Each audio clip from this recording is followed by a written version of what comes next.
government has agreed, and we would continue to see Indian and Dutch experts working together to try and see how, as in the case of Netherlands, benefiting from Dutch experience, you can try and build defenses against floods in the future. At a time of climate change, floods are unavoidable. We need to know how to manage them and how to live with them.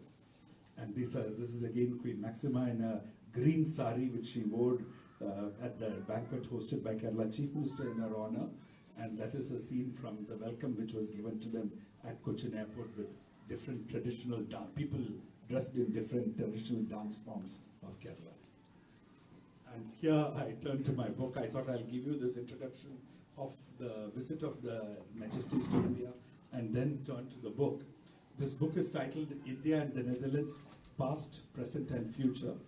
The book was released at an event at Rijksmuseum Amsterdam on the eve of their Majesty's visit to India. The first copy was received by His Majesty King Willem-Alexander. Queen Maxima was also present at the function, so was the King's Commissioner of North Holland, the Deputy Mayor of Amsterdam, the Minister for Education and Culture.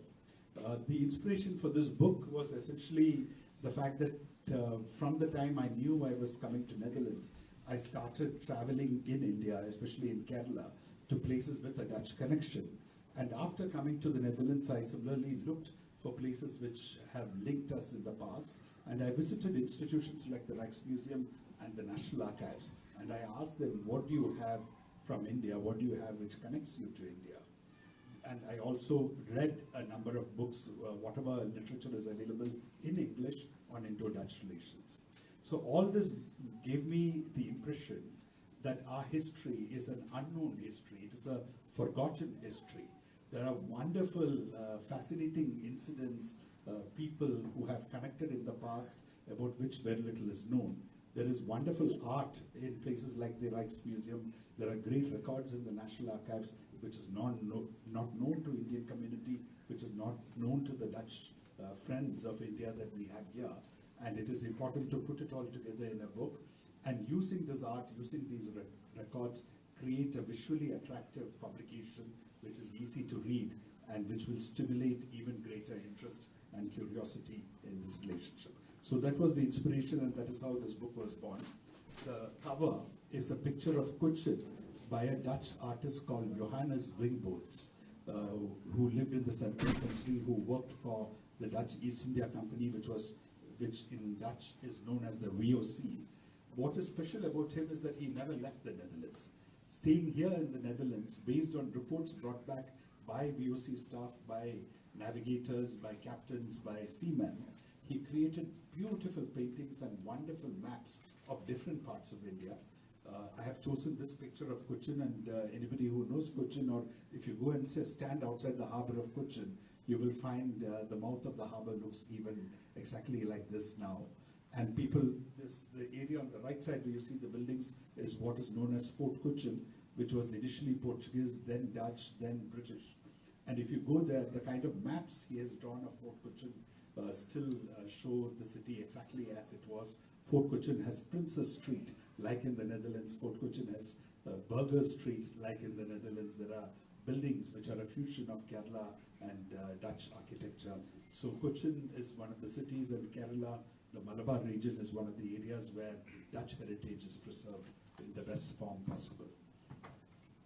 So my book has 4 chapters. The first chapter is, I call it the VOC era. The second chapter is called Recent History, all the activities that happened after the VOC era. The third chapter is Recent History. And the fourth chapter is Vibrant Present. And then I have a final chapter, which I call the Future, where I discuss what is the potential and what are the possibilities for the future. Once again, I show you the picture of Cochin. I have spoken to you about this. One of the greatest accomplishments of the Indo-Dutch engagement in the 17th century is this publication known as Hortus Malabaricus. Hortus means garden in Latin, and Malabaricus is the region, the garden of Malabar. On the orders of the Dutch commander in Cochin, the knowledge regarding medicinal plants across Malabar region, 742 plants was brought together, compiled in 12 volumes, and published in Amsterdam in Latin. Each of these volumes is over 200 pages, and every volume has these beautiful illustrations of plants, real life illustrations with some from the front, some cross sections, and descriptions of its medicinal properties. What is its name, what is its characteristics, what diseases it can be used to cure, how it can be used, and the names of the plants are written in 4 languages, in Latin, in Konkani, in Malayalam, which is the local language of Kerala. This is the first publication anywhere in the world that Malayalam appears in print, and interestingly Arabic. This publication was meant for dissemination across the world, including the Arab world. This book was translated into English and into Malayalam by a scholar of the Kerala University with great effort after some 12 years of learning Latin himself, and is now available in print all over the internet, though very few people here in the Netherlands as well as India know it. This is just to give you a sample of the heritage in Cochin. You see the St. Francis Church, where a number of Dutch governors were buried. You see what is known as Fort Kuttipuram, where the body of a VOC official has been found. And the picture below is Bulgati Palace, which is now a hotel, which used to be the summer residence of the Dutch commanders and the Dutch officers. And the other is known as Pallium Palace, once again an example of fusion architecture. And this is a temple in a town called Mavelikara, where very interestingly you saw the temple lamp. At the bottom of the temple lamp there are 4 Dutch soldiers. There is probably no other temple like this anywhere in India. This lamp was a gift by the East India Company to the local Maharaja Martandavarma, who then gave it to the temple and who installed it in the temple. Even today, hundreds of thousands of people go to the temple and pray, but very few people know that there are 4 Dutch soldiers sitting on guard looking after the temple. The greatest of Dutch painters is Rembrandt. People from all over the world come to Amsterdam and to Netherlands to see his paintings. It is little known that Rembrandt had a personal collection of Mughal miniatures, and inspired by Mughal miniatures, he created drawings, including that of Shah Jahan. This picture is of Shah Jahan. Shah Jahan ruled Mughal India during that period, and Shah Jahan built the Taj Mahal, as all of you know. And one of the first questions I asked myself when I came to Netherlands was, where is the East India Company? Where is the office of the East India Company? And the original office of the Amsterdam Chamber of the East India Company is now part of University of Amsterdam.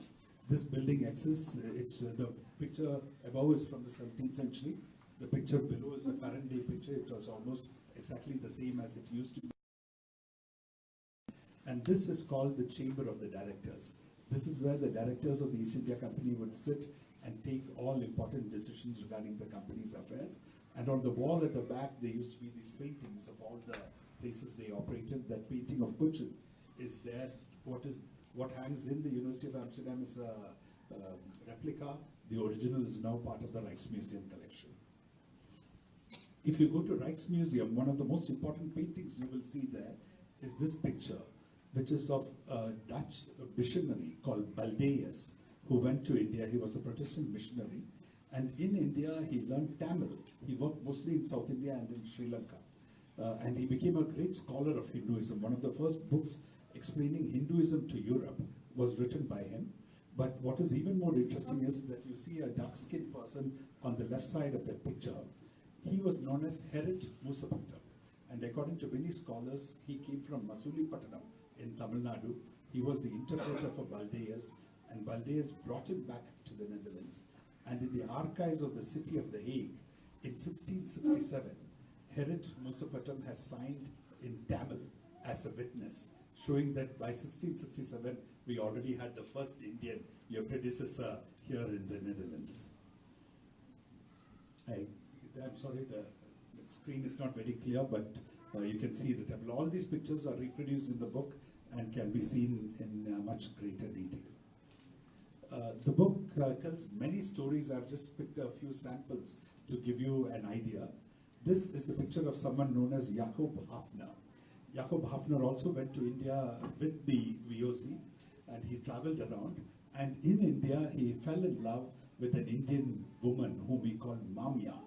a Devadasi, a dancing girl, and he met Mamia on the banks of a temple tank in South India. He fell in love with her, and he had decided to marry her and live in India. But unfortunately, when they were going on a small sloop, even now in Netherlands, people use sloops to go onto a bigger ship. The sea got rough and the sloop overturned, and one of the oars hit Mamia on her chest, and she, Fafner tried to rescue her, give her medical treatment, but she didn't survive that, and she died in India. Heartbroken, he came back, and he lived in Amsterdam. The house he lived in Amsterdam can still be seen, and he became one of the greatest travel writers in Netherlands of the time. He wrote about his experiences in India, which is a book called Travels in a Palanquin, which is not available in English translation, but summaries of it are available. There is a Dutch scholar in Leiden University who is working on it. And Hafner was important not just because he was a romantic, but also he held revolutionary views for an European of the time of colonialism. He was asked to write an essay on missions and missionaries and their utility to people in the colonies, and this is what he had to say. He said, "I consider all people of whatever color, nation and religion they may be as my fellows and brothers, and it is only because of the irresistible superiority of the artillery that the Europeans owe their establishment in Indian provinces. In courage, strength and dexterity, they are far from the natives." So he was a great lover of India and the Indian people, and he firmly believed that the colonial enterprise was wrong, and it should be with friendship that you should approach the people of India, not as a superior power or a dominant power out to exploit and conquer the country. These pictures are from Aina Mahal in Bhuj in Gujarat. It is a museum today. Aina Mahal means Palace of Mirrors, and this was created by a person known as Ram Singh Malam. Ram Singh Malam was shipwrecked. He was from Gujarat. He was shipwrecked off the coast of Africa, rescued by a ship of the East India Company and brought back to Holland. He lived in Holland for 18 years, learning art, learning crafts of Europe, enamel work, tiles. And then after 18 years, he went back to Gujarat, and the Maharaja of Bhuj asked him to create this Palace of Mirrors for him. And that is what you can see even today. This is a chapel, Fort Udayagiri, on the borders of Tamil Nadu and Kerala.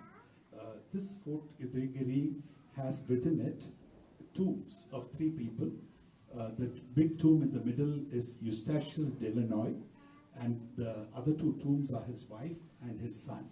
Eustachius Delanoy was part of the East India Company. He was a captain in the Dutch army, or the East India Company's army at the time, and they fought a battle with the Maharaja of Travancore, and they lost that battle, after which he became a prisoner of war, and the Maharaja gave him back. Like normally prisoners of war would have been executed, but the Maharaja said, "Okay, I will pardon you, I will give you back your life, provided you come and work for me and modernize my army on European lines."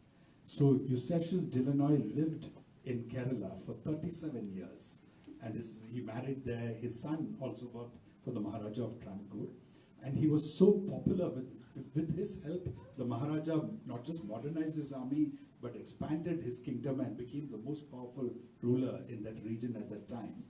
And he was so popular with the local people that they gave him a name called Valia Kapitan, which means the big captain. And even today, if you go to what was formerly Travancore, many of the old-timers remember him. And the army that he modernized and he created for that Maharaja went on to become the Madras Regiment of the Indian Army. Here you see a tomb. Can I have a glass of water, please?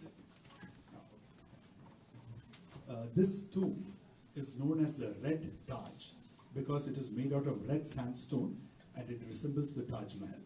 Like the Taj Mahal, this is also in Agra. And this was built in honor of a soldier from Utrecht known as Jan Willem Hessing. Jan Willem Hessing, like Delanoy earlier, also went to India with the VOC, then joined the Maharaja of Gwalior, Maharaja Sindhia, who at the time ruled over Agra, and he went on to become the commander of the Agra fort.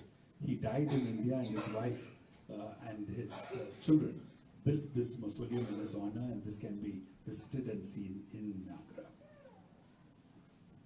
This is a beautiful painting of the Taj Mahal by the moonlight, and this was created by a great Dutch painter called Maurice Bauer, who visited India twice in 1897 as well as 1924.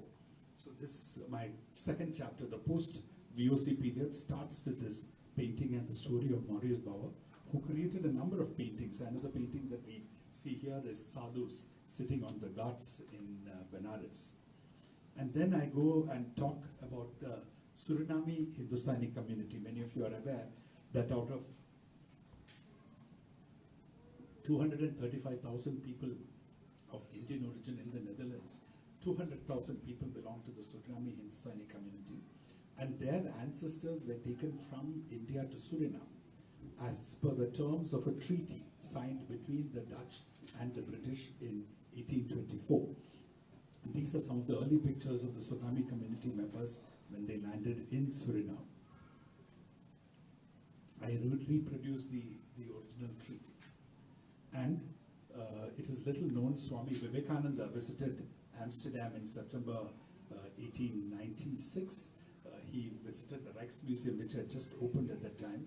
Rabindranath Tagore, our national poet, visited Amsterdam in 1920. And Jiddu Krishnamurti, one of the great spiritual leaders of India, as well as Annie Besant, a British labor and women rights activist who went to India, became president of the Indian National Congress, a freedom fighter. Both of them used to visit Netherlands very regularly from 1921 to 1929, from 1912 to 1929. There was a castle near Utrecht called Castle Erde, where today there is an international school. This castle was gifted to Jiddu Krishnamurti by one of the Dutch nobility of the times, and they created an Order of the Star of the East in this castle, which used to meet every year. Similarly, there was somebody called Hazrat Inayat Khan who founded the Universal Sufi Order, and Hazrat Inayat Khan lived in UK primarily, but it was in the Netherlands on the dunes of Katwijk near The Hague that he had his awakening. And in that place there is a Sufi temple known as Murad Hasil, or your dream coming true. And the other picture, of course, is Maharishi Mahesh Yogi, famous across the world as the guru of the Beatles, the founder of Transcendental Meditation Movement. Maharishi Mahesh Yogi lived the last 18 years of his life in the Netherlands, in Limburg province, and he passed away here in the Netherlands in 1987. He first visited Amsterdam in 1967. Another great Dutch painter is Mondrian, and it is little known that Mondrian was a theosophist and was deeply influenced by spiritual thought, including Indian spiritual thought, and the Theosophical Society had its headquarters in Chennai. And the Leiden University has a large number of items relating to India. These are an example of the large collection of palm leaf manuscripts that they have in Sanskrit and in many other Indian languages. Leiden University is also home to 2 sets of copper plates with inscriptions in Tamil and in Sanskrit from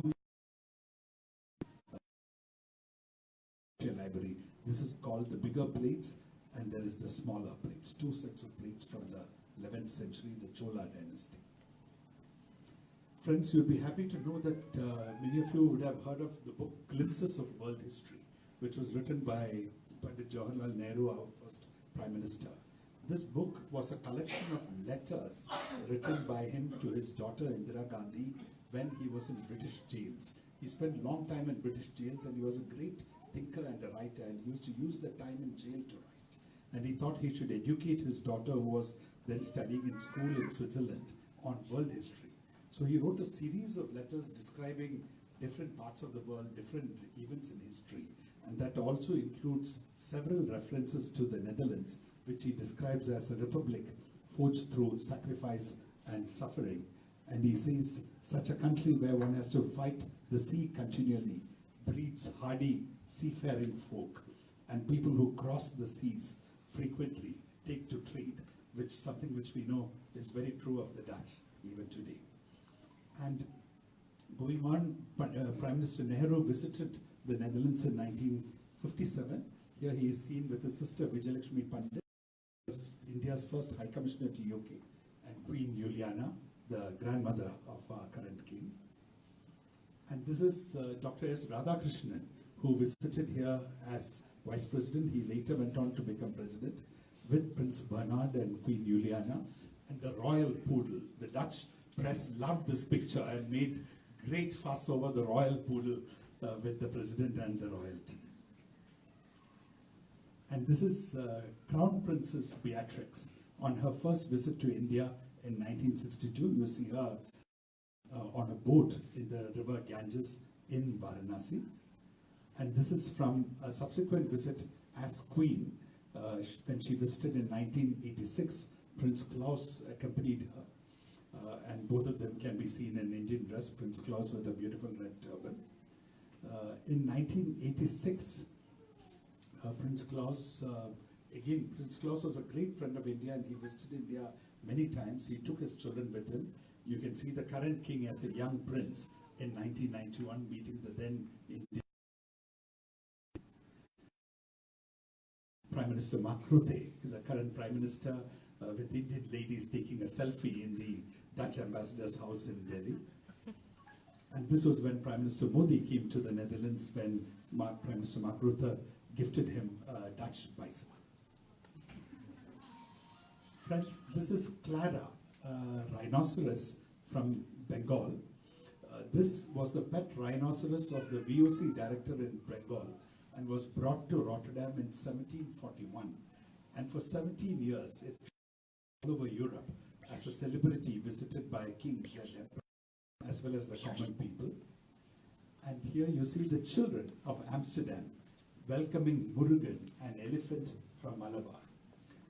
In 1954, an 8-year-old girl from Netherlands wrote a letter to Uncle Nehru saying that the children of Netherlands have never seen a live elephant, and would he do something to please fix that problem? And she, along with it, signatures of a large number of Dutch children was also attached. And promptly in 1954, the Indian government gifted Murugan of Netherlands, and Murugan lived in the Artis Zoo in Amsterdam happily for about 50 years and passed away in 2003. Here again you see pictures from Murugan's arrival in Amsterdam. Friends, Eindhoven is the home of Philips, and my book would not have been complete if I didn't tell the story of major Dutch companies in India as well as Indian companies in the Netherlands. So both today Philips is Royal Philips and Signify. I talk about their history in India, how they are both Dutch companies with, who are Indian at heart in India. Nobody in India thinks of Philips as a foreign country or as a foreign company. They see Philips as an Indian company, and these are all pictures from the 30s. A large women workforce, posters on a car advertising Philips bulbs. This is the picture on top is one of the first factories that they opened in Kolkata. And the picture in modern, at the bottom to contrast is their modern R&D center, which is there in Bangalore. Here again we have a number of pictures from the 30s of various Philips, leaders of Philips visiting India, visiting sites in India, and Philips advertisements, which used to be common all over India. There is in the book interviews with the CEO of Royal Philips, Frans van Noten, and the CEO of Signify, Eric Rondelat. It is Signify which has provided LED lighting to prominent monuments in India, like the Rashtrapati Bhavan, like India Gate, like the Red Fort. And these are pictures of the other major Dutch companies in India from the 30s, Shell. And you have a picture of Unilever in its more modern incarnation. Unilever today, Unilever India, Hindustan Unilever provides 30% of the global revenue of Unilever and is one of the most important assets in their total global portfolio.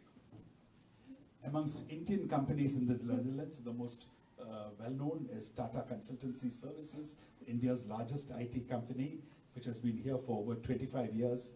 They sponsor the Amsterdam Marathon every year, which is a major event, and also Tata Steel in completed over 100 years. Majesty the King had participated in the Tata Steel Centenary celebrations. I show here also pictures of our Yoga Day celebrations over the last 2 years. This is Yoga Day celebrations in Amsterdam on the Museum Plain, and you have Yoga Day celebrations on the Dam Square earlier this year. We have already blocked Dam Square again for June 21st next year, which is a Sunday, which is the International Yoga Day. I hope all of you from Eindhoven can come and join, bring your friends, bring your family. The more of you can come and join, the more successful this event will be. We plan it as a one-day wellness festival. So it starts around 12 noon and goes on till 5 to 6. We have different kinds of yoga, different sessions of yoga, different gurus teaching yoga, Indian and Dutch.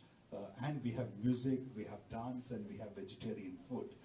And normally in the evening, we end with a grand finale. So this year in June, when the Yoga Day was held, we had all of Dam Square dancing to Bollywood music. So please come and join us. Over the last 2 years, we have also been, this is the Dam Square picture.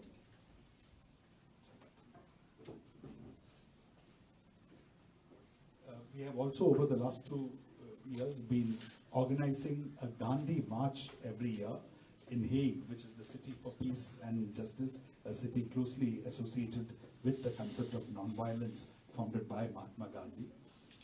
This we do on Gandhi Jayanti, or the birth anniversary of Mahatma Gandhi, which is also the International Day of Non-Violence. Once again, an open invitation to all of you to come and join us for this Gandhi March in October. This is a picture of the newer Kirk on the Dam Square in Amsterdam. When 2 years back they hosted an exhibition, We Have a Dream, Gandhi, King and Mandela.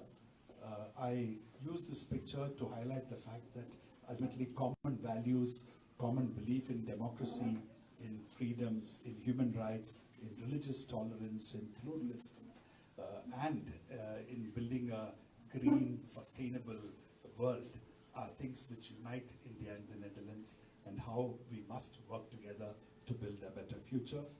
I conclude with a few pictures from the book release ceremony, which I told you initially, which happened in Rijksmuseum Amsterdam.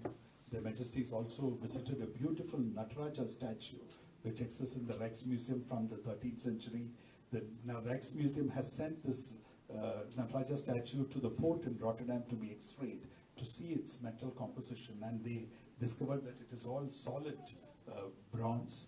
And they say that this, in the 13th century, nowhere in Europe existed technology of this kind, which could, or metallurgy of this kind, which could create a statue so beautiful, so well balanced, and so correctly proportioned. This is again a scene from the book release function with the Queen looking through the book. And here you have their Majesties with the King's Commissioner of Amsterdam, the Director of the Rijksmuseum, and the Chairman of the Royal Society of Asian Art, with whom we jointly organize this program. I think it's getting stuck a bit. That's it, ladies and gentlemen. Thank you so much. Hope you enjoyed this presentation. And if we have time, I'm happy to take any questions, if anybody would like to ask questions on this or any other topic under the sun. We are planning next. Okay. We are planning for the questions with you. Okay. So after this, Diksha will take it over and then she will give it back to you. Do you want me back there, or do you No, want you me? can be seated there. I have one more announcement to make, but I can make it after the questions also. Okay. No, can keep the mic. Well, I must really say that your book reflects what kind of research This is and... my colleague Anita, who's here. Anita, give me the paper, please. Go ahead. Yeah, I'm really impressed by the way that you have written the book with so much of research and details, and so many things I am sure most of us didn't know from the pre-Mughal era, and I mean that they are really nice details. So before we begin from the questions from the audience, we have a few questions for you.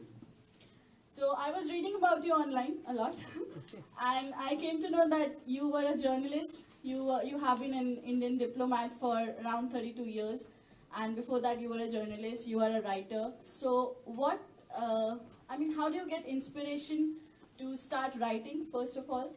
And what do you like the most about your work as an Indian diplomat, also as a writer?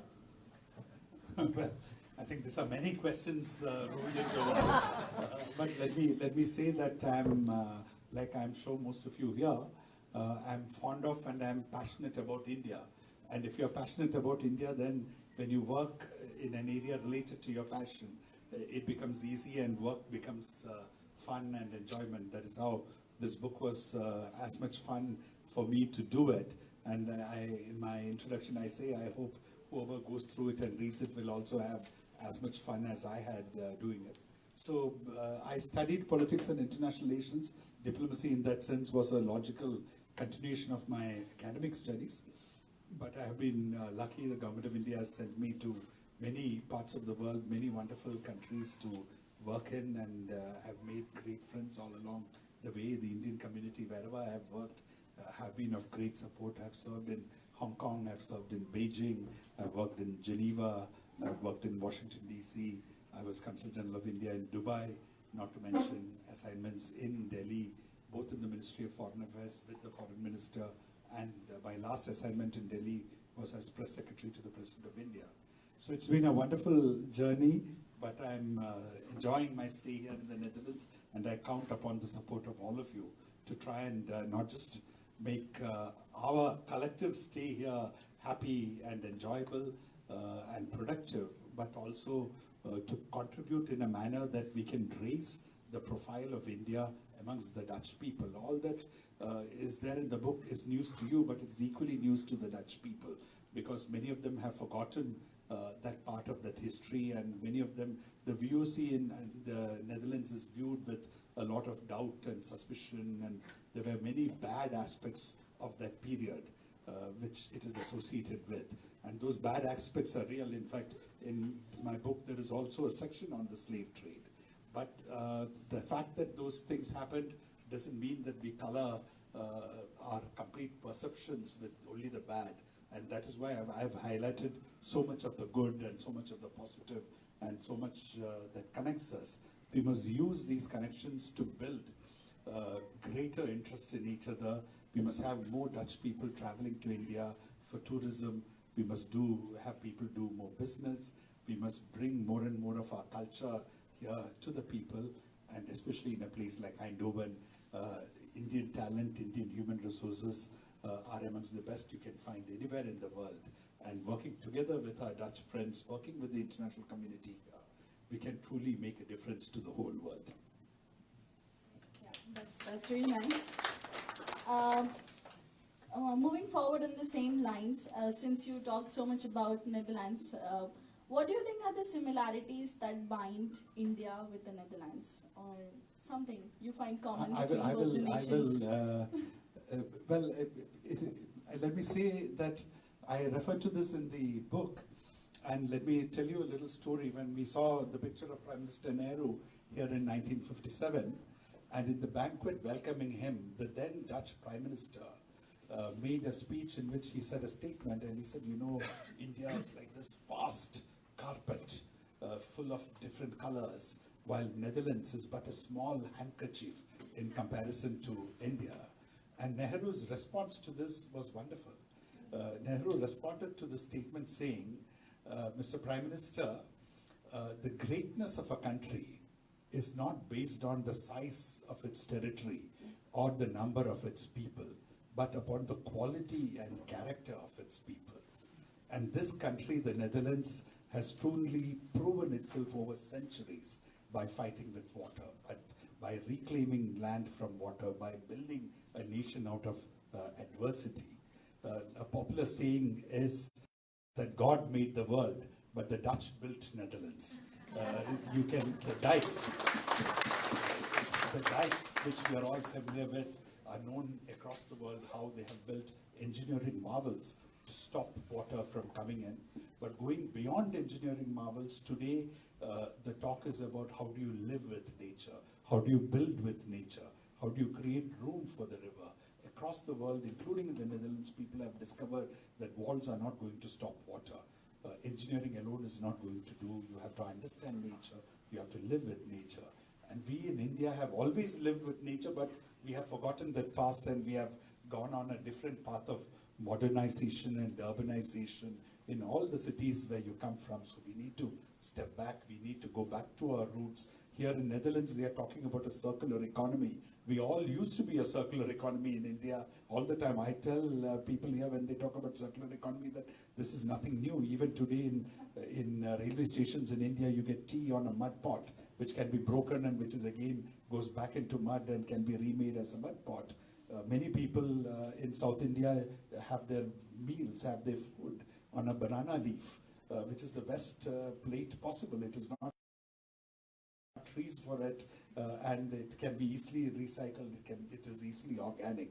So we have all come from a pattern of life which used to be closely integrated with nature, where we would use everything that is available in nature and we would give it back to nature so that it can provide us more. So that, unfortunately, in the path of modernization, like the Western world, like much of other countries, we have also left some of the good things of our past behind, and we need to go back, and I think the people of Netherlands are in a similar quest. So there is much that unites us, our political system, our beliefs, our quest for a new world, and more than anything else, the character of the people, which is one of hardworking people who are determined to fight adversity and succeed. Well, coming from the character of people, so as an Indian diplomat, as a journalist, writer, you must have come across a lot of hurdles and rejections. So on a more personal level, I would like to ask you, how would you deal with such rejections? And what is your approach towards them? I was just telling somebody yesterday, it was something I saw on YouTube by, and I think an Indian philosopher saying that whenever you feel depressed, take a deep breath, breathe in. That tells you are alive. As long as there's breath in you, you are alive. And that itself is a great achievement. That is a miracle of God. And breathe out. And when you breathe out, you're automatically calm. You're peaceful. So a simple technique of breathing in and breathing out, which is part of, again, Indian tradition, pranayam, meditation, are all things which can help you when you are down. There is so much opportunities out there in the world. There is so much, I can't honestly say there are no bad things. There is a lot of bad things also happening in the world right now. There is a lot of turmoil, whether it be political, whether it be economic, whether it be social, and this is most unfortunate. But we should not, I think all right-minded people or right-thinking people must come together. And while it is natural that everybody has their ups and downs, what is important is to maintain strength when you're down and make best use of the time when you're up to contribute to people and society and country. Well, that's a very noble thought. But since you have talked a lot about opportunities, that I'm sure that most of us are willing to go into the real world and see for the opportunities as entrepreneurs, as IT engineers, as social activists. So what is your message to the youth and to youngsters who want to maybe pursue as an Indian diplomat as their career, or as a journalist, or as a normal IT engineer like me? What is your message to the youngsters, in India as well as in the Netherlands? No, I think the youth are the future of the world depends upon the young people, and we cannot do without you. So you have to make sure that you don't make the mistakes made by the elder generations. You already are better than the older generations in many ways, and you have access to amazing technology which people before never had. I think all I had was after I joined the Foreign Service 5 years back. 5 years into the Foreign Service, that is something in early 1990s. And even a mobile phone came so recently, and imagine the wonders of the internet that is available to you. So these tools of technology are wonderful. You have a supercomputer in your hand if you have a mobile phone, a smartphone in your hands. And there are wonders that can be achieved. It can be used for good, it can be used for bad. And there are people who also misuse all this for bad reasons. But still, we can use this technology to perform much better than before. But we must perform in a manner that we don't make the mistakes of the past. And we bring people together rather than we divide people together. That's so nice of you to say that. And I'll just take one last question, not to take a lot of time from these people. You have been all over the world. Ask the audience for some questions? No, they will ask once everyone is here on stage. One last question I have for you is, you have traveled so much. You have been in the UAE, you have been to China and so many other places. Which place has been your favorite so far? Or, you know, the one that you would probably, when you retire, you want to go back to? Because you don't get to ask this question every now and then. Will you give me a job here when I retire? Oh, no. Make sure you have a company. I wish I hope I can. I've been lucky and I've enjoyed every place I've been and wherever I have been posted. Home is India, and thank you. We are all, let me say, today globalized citizens, international citizens. I would like to live in India, but I would also like to be international. I would like to continue to travel, continue to visit, work abroad if I can, interact with people from all parts of the world. And even within India, it is a difficult choice for me because I like Delhi is second home now, but otherwise I come from Kerala. My wife comes from Darjeeling, so I would like to go back to Kerala, but I'm still working on my wife to get her to agree to come and live there. Thank you so much. Thanks a lot. For a huge round of applause for the ambassadors. Before I open the floor for the questions, one thing is we have a student from TU Eindhoven, Pranshu Shubham, and he has made a portrait or a sketch for Mr. Venu Rajamony. I would like to request him to please come on stage and present it to the ambassador. So he has brought something for you.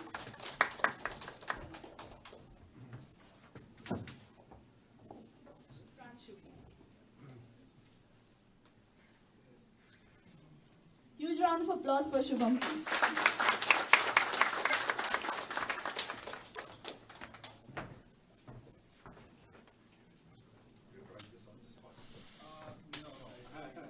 This was actually my fifth attempt. Oh, I see.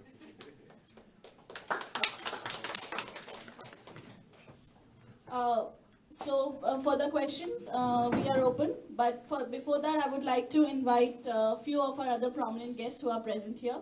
Mr. Marcel Oosterveer, Vice Mayor Eindhoven, please come on stage. Huge round of applause for him. Ms. Miriam Frosi, Eindhoven Councilor.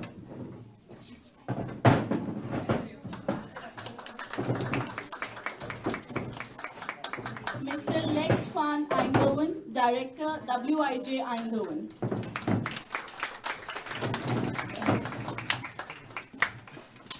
And now the floor is open for questions, so please go ahead. Before we go with the questions, I think a few people would not know what is Eijndhoven. So we have Lex here, who is the director of that. Maybe if you can just explain about what is Eijndhoven so that the people would know about that. Thank you. Thank you. Wij Eindhoven, the we stands for us, for we. So it's about the community of Eindhoven. And I would like to invite you to join us also as a community. What is Wij Eindhoven? We are there to help people. When you have a question about, well, it can be raising your kids, it can be financial problems, it can be mobility for the elder, you can come in. We are on about 30 locations in the city, and it doesn't mind whatever it is you are worrying about. I think we can help you a bit, perhaps a lot. It doesn't mind, but join us and help us. The other side from this same coin is that we don't have much knowledge about the Indian community. So I would like to invite you to help us help you. Now over to the people, so whoever has a question, so they can ask the questions with their guests. Also, we have our Vice Mayor, maybe 1-2 words from your side. Such a nice introduction of a book by you, sir, was really great. So I have nothing else to say to you other than a warm welcome again here in Eindhoven. We have Miriam, Councilor of Eindhoven. Again, a privilege to be here with you. I'm a councillor of the City Hall in Eindhoven. It's really an honor to sit so close to you for me. And one of my work is make sure that everybody that comes here to live thinks when he goes back to his country, what a beautiful place. And I was accepted, and it was a warm house. So I hope that you feel the same. And if you want to have if you have questions, just our door is always open. Yeah? Bye-bye. In the presence of these wonderful people, let me also tell all of you, in case you don't know, the Dutch political system permits even foreigners to vote in their municipal elections, provided you have had a certain amount of stay. I'm sure a number of you here have already become Dutch citizens. You must participate in the democratic exercise here in a full manner. But even if you have foreigners, you have opportunity to participate. So please get involved with the local community. Thank you, everyone. So over to you. So the questions, the first one. Okay. Good afternoon, sir. It's always a pleasure to meet you. My question to you is, you would have traveled to so many countries, lived in many countries, but what is the most unique thing that you have learned in the Netherlands, and what would be the unique thing that you will take home with you or when you move to the next country? Thank you. Well, I think partly I've already answered the question, but let me go on to say it is an incredibly beautiful country and an extremely warm and welcoming people. Whoever I meet from abroad and live here, they talk about how comfortable they feel here. And even companies and business constantly tell me about how pro-business the government is, how friendly they are, and how they try and help people. Sometimes you just heard our colleague from Eindhoven say, we are here to help you, we are here to solve your problems. So I think this is wonderful, and this is certainly a memory I will take back with me. On a personal level, what do you think will you take away? I mean, what has impressioned you so much? Community and as also that is what the book is all about. So, it is my thoughts, my reflections, my memory, and all that I have discovered in the process of living here, which I have recorded in the book. There is so much more I could, if I put everything into a book, the book would have gone into 400 pages and all of you would have been bored stiff. But if at all there is a sequel, there will be even more. Thank you.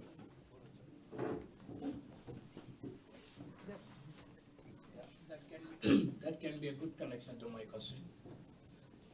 Welcome again to Eindhoven. I think I meet you now third time. It was very inspiring presentation about your book. Luckily, I have already read your book, almost 90%. So then I have two things to ask you. One, as an Indian, to share about the book, what I read. And second one, a bit about as a Dutch way to ask a direct question. The first one, as you already told, the positive side, what I learned from the book, if you all read it, I also welcome to read, that the trading, the way they did, especially the power of having more people contributing as a stock market, investing in DOC, I really learned that's a positive thing. The second thing, of course, I am here almost 10 years. I tried to learn that, but I always escape. But when I read your book, so now I'm determined I need to learn that, because when I learned that, about 3 centuries ago, people from here, without even knowing English, all the Indian people did not know that much English, but they learned, they integrated, they kind of, did a lot of good things. So why cannot we learn? We can integrate with this society. So that's what I learned from this book, mainly from Vivo's era. Then the second one about challenging question, maybe, has a kind of a Dutch way. Especially when I read about the future in the book. To be honest, I expect a bit more. So that's why I put it like a Dutch way. I read more about, let's say, agriculture, maritime and water-related technologies that we can take from here to India. But since we are here in Brainport, also I'm more associated with Eindhoven, so I would also expect to explore a bit more about high-tech industries, like Philips, ASML, NXP, but also sustainable energy technologies. So I would invite you to write next book, a bit more on future, giving a bit more details. Yeah, thanks for the opportunity. Thank you so much for the suggestion. I did mention initially about the science and technology event which we had organized here. Let me tell you, that is the first time the Indian Embassy was ever going out of the Hague, Amsterdam region and coming to Eindhoven. And we are very clear that anything to do with science and technology must happen here, and we must increase our outreach to Eindhoven, both because of the talent and the companies which are present here, as well as all of you, the Indian community who are here. So we are very keen. I didn't mention in our discussions, I had also written a book earlier this year in the context of the biggest floods which happened in the state of Kerala after 100 years, which was happened last year. I called it What We Can Learn from the Dutch, Rebuilding Kerala Post-Floods 2018. So after that book came out, there was a lot of demand from the agriculture people saying, please write a book about agriculture. Now I have got a second demand from you for a book on science and technology. I don't know how much I can write. Right now I am recovering after all the exertions, but I'll certainly keep it in mind. Thank you very much. But let me also mention to all that I think we had bought some flyers which we have distributed. The first print of the book is already sold out, but the second print is on its way, and in another week or so, books will be available here. It is available both online to order as well as through bookshops. And the price has been kept deliberately low. I had to arm twist the publisher. It is you have seen the book, it's a beautiful coffee table book, but still it's priced around €35 so that it becomes easy for people to access it. Please educate your children about this relationship and feel free to use this as a gift when you meet each other or when you visit others, or if it is Indians, when you are meeting your Dutch counterparts or your colleagues or people in your office. Please feel free to use it as a good tool to educate people about our relationship. Thank you. I'll read the second book. My name is Stein. I'm an online journalist. Thank you for your presentation and your book, of course. And thank you for your representation for India, because I'm quite a fan for the country India and the people of India. Also the Bollywood movies. There's a big Bollywood industry, and I think we, the Netherlands, should focus more also on being there and making it available and possible to just represent India in films industry. But what is for you one of the most, like, you have Tata Steel here in the Netherlands, of course, but one of the most issues known, what makes a success story for you? Like, can you tell a little bit more about Indian people you meet and the Dutch people you meet, the success story of that? Well, there are a lot of success stories. There are about 200 Dutch companies in India today, and an equal number of Indian companies in the Netherlands. In the context of the Brexit, we presume or we expect more companies and more Indians to come. Every day I meet a large number of people here, people like many of you here, who have worked in the technology industry as professionals, but who are now branching off as entrepreneurs. I think that is one of the most important yardsticks as far as Indians here in the Netherlands are concerned. You know, even in India, we have launched a program called Stand Up India, Startup India. And our government has been telling people, look, don't be job seekers, but become job givers. Create business, create industry. All of you have the talent. India has a great tradition of entrepreneurship, and that tradition has been strengthened even more by our IT companies, all of which were founded not by traditionally rich people, but by people who went to the best universities, worked in technology companies, and then came together to set up new firms. I think recently in New York Times, there was an article by Nandan Nilekani, one of the founders of Infosys, saying, will the next tech giant, an Amazon or a Microsoft or an Apple, come from India, and what is required for it? So we are already in industrialization 4.0, but at least in the next wave, we hope that India will have all the right talents of entrepreneurship and technology skills can come together in India. All of you who are here in the Netherlands have wonderful opportunity because this country is also highly innovative. Technology is at an advanced level. You have a lot of talent. So working together, you can create the next big revolution. And for Dutch companies in India, let me say that my big challenge is getting more companies involved. We have today over 2,000 German companies, over 2,000 French companies.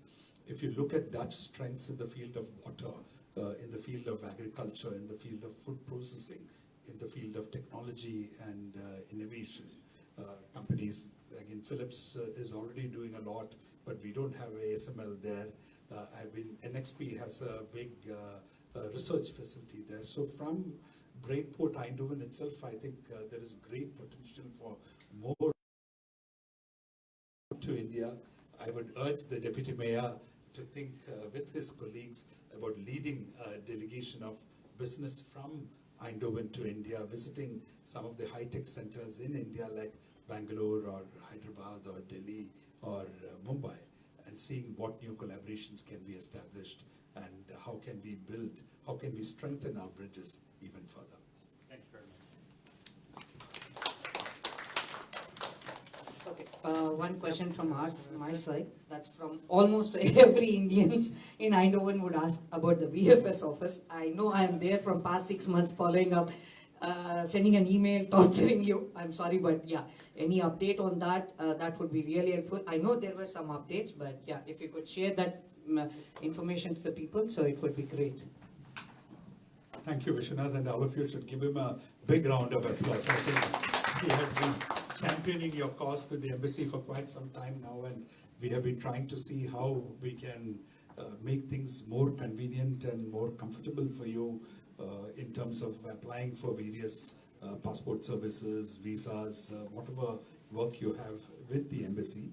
So I'm happy to announce two things to you. One, it is not possible for us to open a new office here in Eindhoven for a variety of reasons. But what we have persuaded VFS, the service provider, to agree to is that you can send your applications by post. You don't need to come there personally, except for a small number of services for which you need biometrics, which then in which case we cannot avoid your coming there.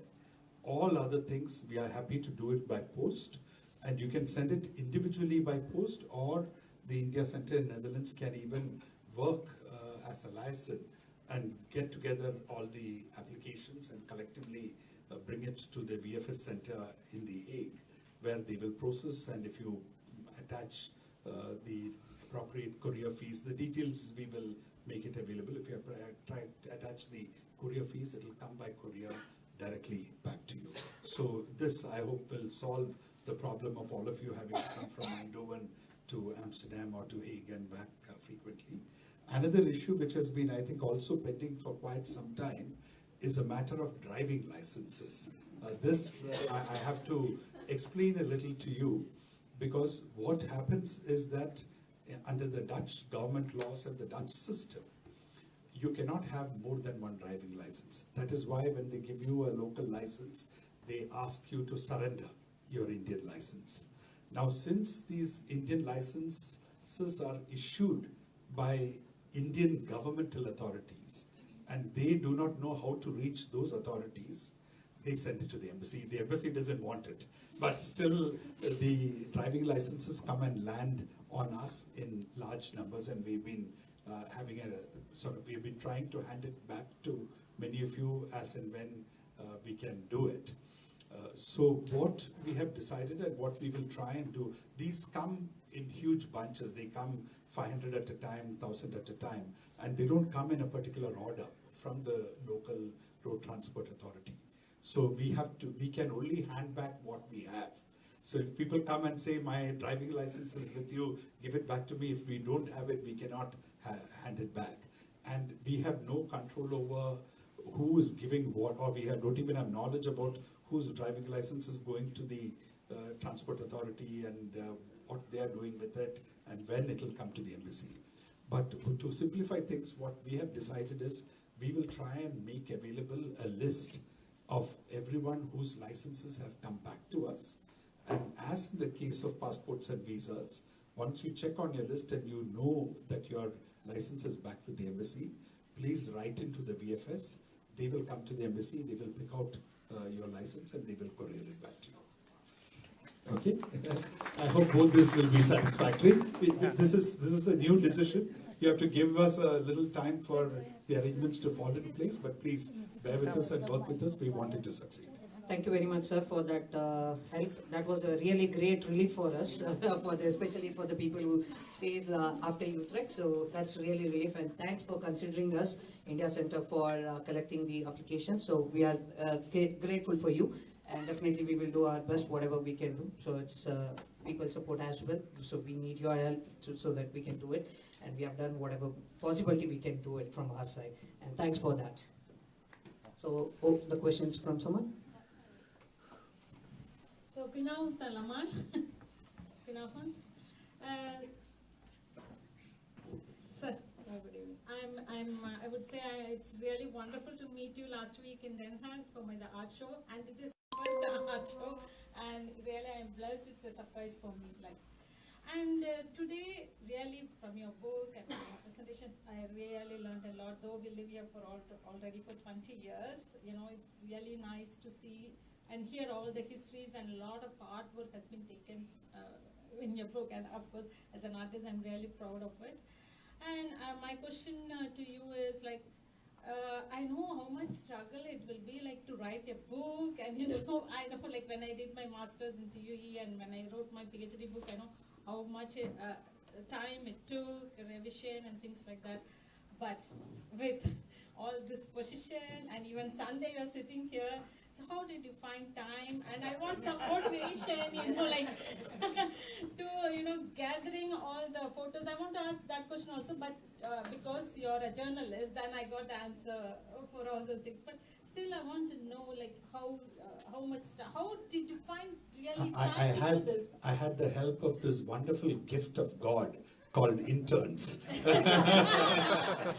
So I had some bright university students who helped me with the research, and I think I was greatly helped by the fact that places like Rijksmuseum and National Archives have plenty of material online. They encourage people to do research, they encourage people to read and show curiosity. So today you just have to go onto the internet and search, and you are amazed how much information you can find. In the internet, of course, we can find it, but gathering it together, putting it all, and getting maybe the formal permissions. I know how much it is. Sending this wonderful book to us. Yeah, the Vice Mayor would like, he's here for another 5 more minutes, so he has another appointment. So maybe some questions to Mayor. So then, okay.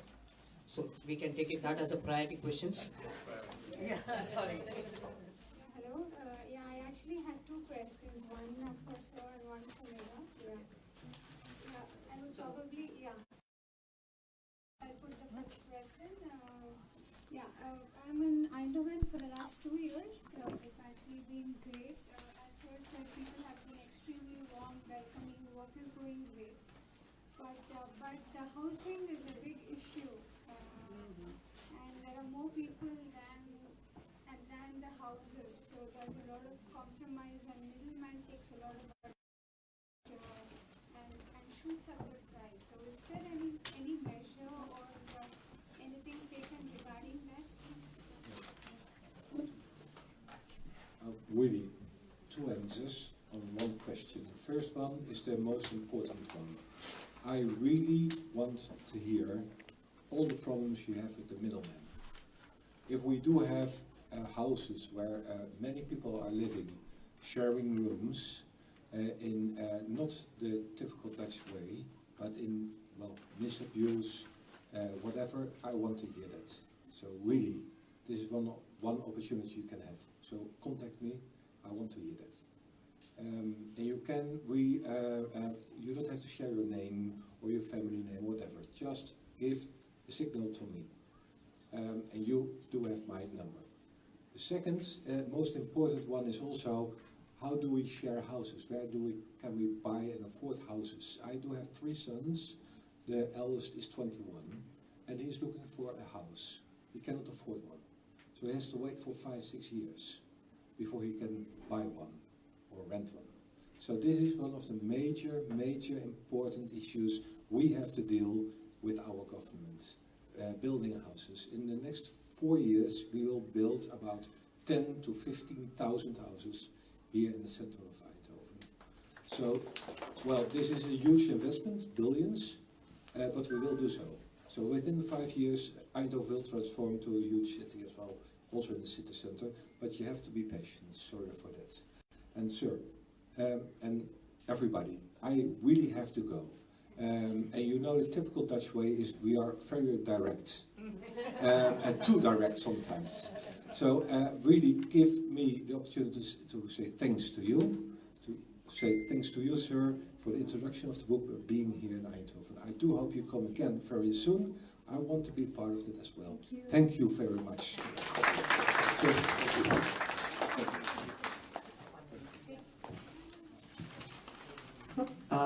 Rashmi? As a small token gift for you. Yes. Two gifts. Thank you very much. Thank you very much. Thank you. Bye bye everybody. Bye. Thank you. Bye, Marcel.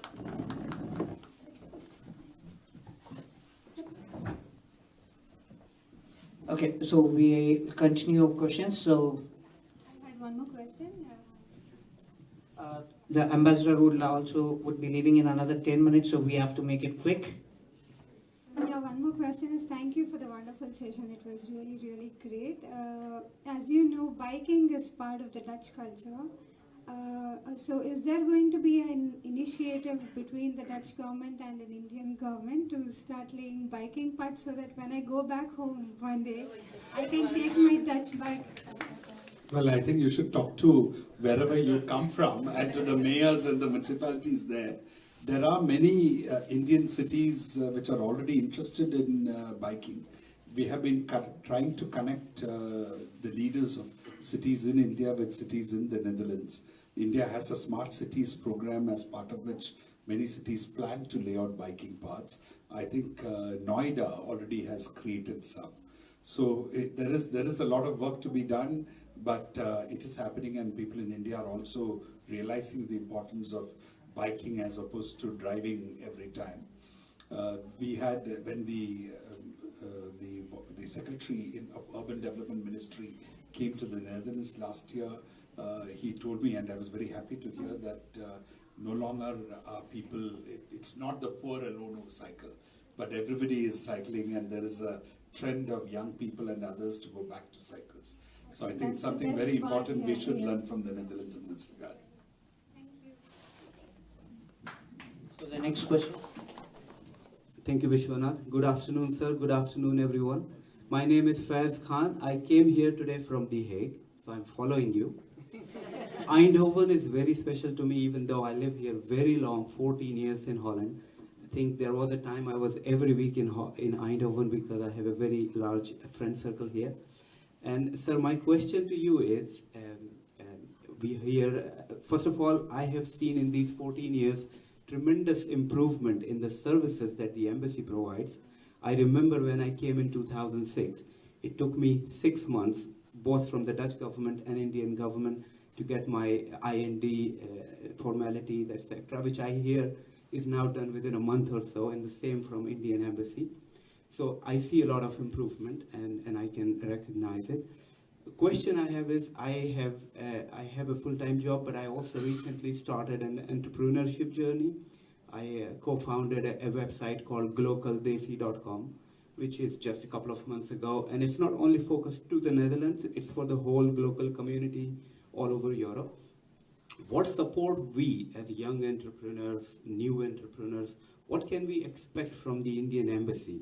And not only in the Netherlands, but in general, is there some kind of a support platform where someone who starts a company can come to the embassy and ask for not financial support, but some kind of support system? Is it already existing? The support system or the support we can provide is in terms of networking. The embassy organizes a large number of events throughout the year. I mentioned several of those events earlier in my presentation. We also celebrate our Independence Day, our Republic Day, every morning of Independence Day and Republic Day. 10 o'clock, my house is an open house. And last August, there was about 800 people who gathered there. We welcome all members of the Indian community. We welcome all friends of India to come. And if you come there, you will have an opportunity to meet the Tata Steels, the TCS, the Dutch Friends of India, as well as Indians from various walks of life. And there are a number of business events. I talked about the science and technology event which was held here. So a number of events that we do throughout the year. For example, before there was a 250-member trade mission which accompanied the Majesties to India. We had organized a specific briefing session for them on India before the mission, and we had a debriefing after. And these we open out to anyone who is interested in the community. So you must get onto the mailing lists of the embassy, and we'll be happy to provide you with all this information, and we would welcome you. And also there is a Netherlands-India Chamber of Commerce and Trade, there is an Indian Business Council, there is ASSOCHAM, which is the Netherlands chapter. They also do independently a number of networking events, which you can be part of. Thank you, thanks a lot. So all of you, if you have not seen glocaldesi.com, it's a community platform not only for people in the Netherlands, but all over Europe, and we have almost 2,000 users within a couple of months. So that might be helpful. Thank you, sir. Just to add to that question, actually, there were some questions from the entrepreneur based on that. Here, when they start a small company, so the financial, so that is also one of the issues where the loans are not being provided. So maybe someone, Miriam from the Councilor or from the Indian Embassy, what help we can get it for the Indian entrepreneurs, because the Indian entrepreneurs are growing. We are getting many entrepreneurs, but they need some help. So how do we can help from Indian Embassy or the Netherlands government? We can speak and see what best we can do for the Indian entrepreneurs, because it's growing now. Look, the financing primarily has to come from the banks or from various financial institutions or private equity or venture capitalists, and there are plenty of them around. This is a good place to meet and to network. Just last year there was a big entrepreneurship summit which was hosted by the Netherlands in partnership with the US, where you had young entrepreneurs from all over the world who had come there, and there was an effort to connect them to venture capitalists and to people who can provide financing. But going beyond that, you really have to find your own sources. The Dutch government has a number of programs where they provide subsidies for specific purposes. For example, there would be a subsidy for an activity in renewable energy in a developing country. So you have to go onto the Dutch government websites, and there are institutions like the RVO which promote business. I'm sure Eindhoven, you have the Brabant BOM. They can guide you on what kind of subsidies are available, which you can try and access for doing activities either in India or here.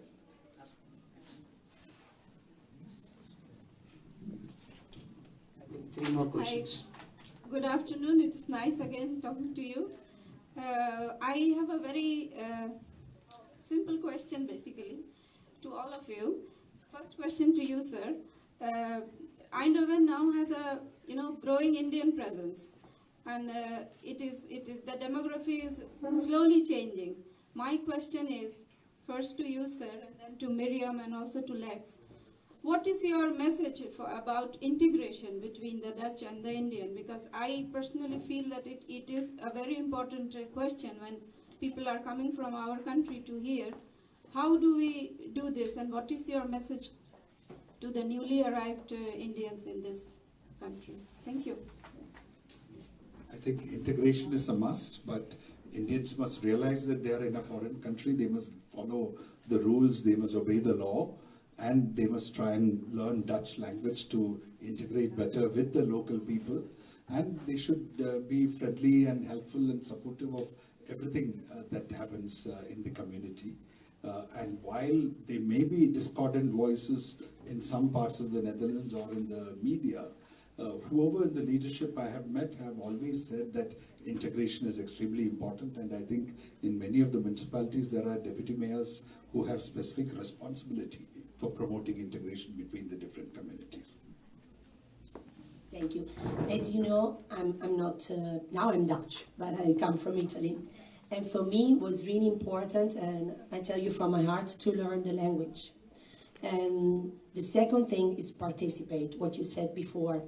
If you just stay in your home and you don't go to ask to your neighbor, how are you? How is the Dutch culture? And you are not curious and you do not participate, then you will never like this country. But if you're curious, if you start participate, and if you try what you do, you are great to involve the Dutchies, then this is I think the ingredients to become a proud Dutch person and a part of this community. So language and participate. I really don't have anything to add to that. But something,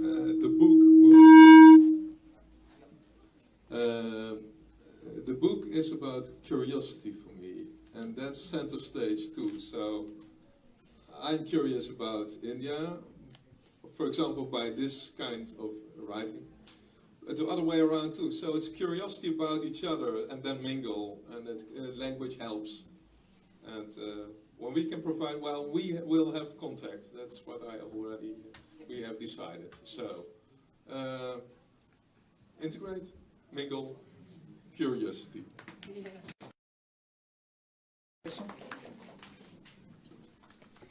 Hi, very happy to be part of this. My name is Pawan. I am the husband of one of the members of ICIN, so it's kind of obligatory for me to be here. But but the question I wanted to ask, just so that a lot of people are waiting to end the session, so I want to be very direct. There is a lot to praise from what I heard, sir, but let's move on. The question I wanted to ask was, there is a growing need from a lot of people to have a center for culture and science, an integrated center for culture, where I think what you mentioned in terms of mingling and all that can also happen in terms of the language. Now, if we were to set up that center here, ICIN were to sort of pioneer that effort, what kind of support will we get from the embassy and also the social center? And I'm sorry that mayor is not here, deputy mayor is not here, but what kind of support can we expect from you? That was the question. Well, the embassy already has a cultural center in The Hague. It is an ICCR set up cultural center. We call it the Gandhi Center. And there is an auditorium, there are continuous cultural programs, we have free yoga classes, we have free Hindi classes, we have free tabla classes.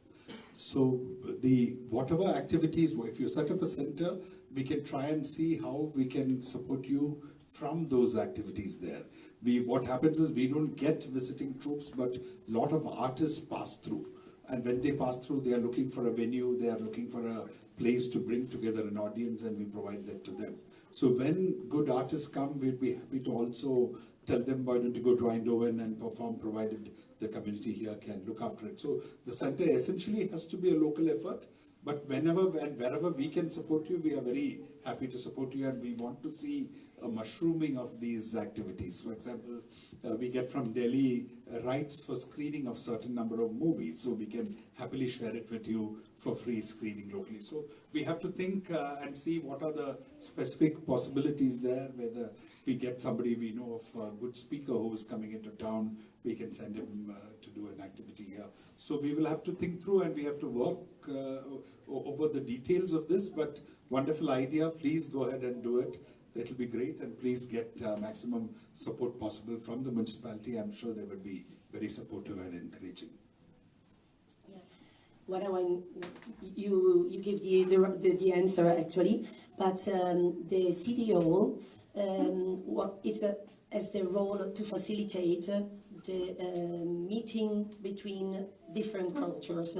As you know, the government gave 130 million for the regional deal for Brainport, and 130 million was put from ASML, from the big companies. And this money is also used to make sure that the different cultures come together and become richer, because if I know more from Indian culture, then I'm proud, because my cultural background grows and I can understand the other people better, and it's the other way around. So these facilities are in place, and the CTO helps people to get together, and the ideas come from you, from people like us. And anything to add? So.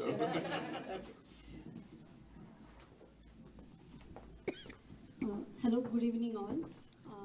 I don't know actually whom to ask this question. I'm an Ayurvedic practitioner in India. Since 8 years I was practicing there, but suddenly because of my husband's project, I'm here since 6 months. But I don't know how to start my practice here. How can I work? Yeah. I have still more things. I know a wonderful Indian woman who is helping spouses, because there are a lot of Indians are coming here for work, and the women are staying home, but they have a lot of to do to our society.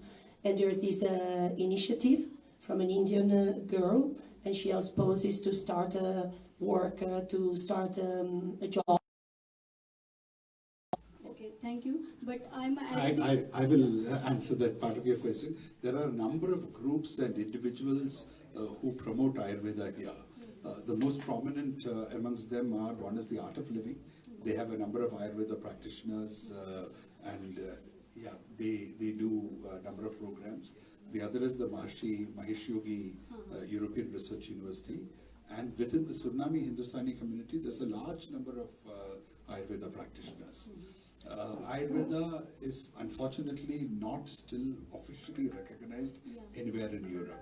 It is seen as what the WHO calls complementary and alternate medicine, along with Chinese medicine. And insurance companies reimburse a percentage, a few thousand euro of expenditure in complementary and alternate medicine, but you're not permitted to buy medicines. You can, they are treated as supplements, dietary supplements. Yeah. So there are a number of rules and legislation which you need to be aware of, but I would suggest that you contact any of these organizations where there is already activity going on in the field of Ayurveda. And if you associate yourself with them, I'm sure they would also be happy to have your expertise and services. Okay. I just came to know about EAA, European Association of Ayurvedic Practitioners. Can I register there and can I start practicing? Please contact them. I'm trying to learn Dutch also. Yeah, I just finished my A1. I think there is also a Netherlands Association of Ayurvedic practitioners, perhaps. Oh. There are different organizations. Some are more active, some are less active. You have to try them out and you have to decide. Okay, but after registering in EA, there will not be any legal issue, because I want to do it legally. Talk to them, they will know. They're European, right? Yeah, and I'm yoga instructor too, so I'm just surviving with my yoga. Yoga classes. Yeah, I'm taking in ISC, International School of Eindhoven. I'm conducting classes for kids. Very good. Nice.